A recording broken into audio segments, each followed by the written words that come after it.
ചെങ്കടലിൽ യമൻ തീരത്ത് ഇന്ത്യൻ ചരക്ക് കപ്പലിന് നേരെയുണ്ടായ ആക്രമണത്തെ അപലപിച്ച് ഇന്ത്യ.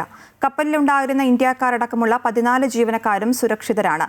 യമൻ കോസ്റ്റ് ഗാർഡാണ് ഇവരെ രക്ഷപ്പെടുത്തിയത്. സ്ഥിതിഗതികൾ നിരീക്ഷിച്ചു വരികയാണെന്ന് റിയാദിലെ ഇന്ത്യൻ എംബസി അറിയിച്ചു. യമന്റെ പടിഞ്ഞാറൻ തീരത്തിന് സമീപമാണ് SMV ഫൈസെ നൂർ ഒലിയ എന്ന കപ്പലിന് നേരെ ആക്രമണമുണ്ടായത്. ഹൂത്തി വിമതരുടെ പിടിയിലുള്ള ഹുദൈദ നഗരത്തിന് 13 നോട്ടിക്കൽ മൈൽ തെക്ക് വച്ചായിരുന്നു ആക്രമണം.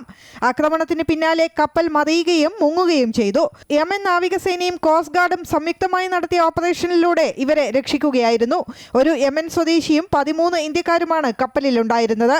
ആക്രമണത്തിന് പിന്നിൽ ഹൂതികളാണെന്ന് യമൻ ആരോപിച്ചു. എന്നാൽ ഹൂതികൾ ഇതുവരെ പ്രതികരിച്ചിട്ടില്ല. യാതൊരുവിധ പ്രതിരോധ സംവിധാനങ്ങളും ഇല്ലാത്ത കപ്പലിനു നേരെയുണ്ടായ ആക്രമണത്തെ ഇന്ത്യ ശക്തമായി അപലപിച്ചു. ഇത്തരത്തിലുള്ള ആക്രമണങ്ങൾ ഉടൻ അവസാനിപ്പിക്കണമെന്നും ഇന്ത്യ ആവശ്യപ്പെട്ടു. ജലപാതകളിലൂടെ അന്താരാഷ്ട്ര നിയമങ്ങൾക്കനുസൃതമായി കപ്പലുകൾക്ക് സ്വതന്ത്രമായി സഞ്ചരിക്കാൻ കഴിയണമെന്നും ഇന്ത്യ ഓർമ്മിപ്പിച്ചു. ജീവനക്കാരെ രക്ഷിച്ചതിന് യമൻ അധികൃതർക്ക് വിദേശകാര്യ മന്ത്രാലയം നന്ദി അറിയിച്ചു. ഇന്ത്യൻ നാവികരുടെ സുരക്ഷ ഉറപ്പുവരുത്താനും വേണ്ട സഹായങ്ങൾ നൽകാനും മറ്റ് ഏജൻസികളുമായി ചേർന്ന് പ്രവർത്തിക്കാൻ ഡയറക്ടർ ജനറൽ മാരിടൈം അഡ്മിനിസ്ട്രേഷന് നിർദ്ദേശം നൽകിയിട്ടുണ്ട്. News desk Amrita news.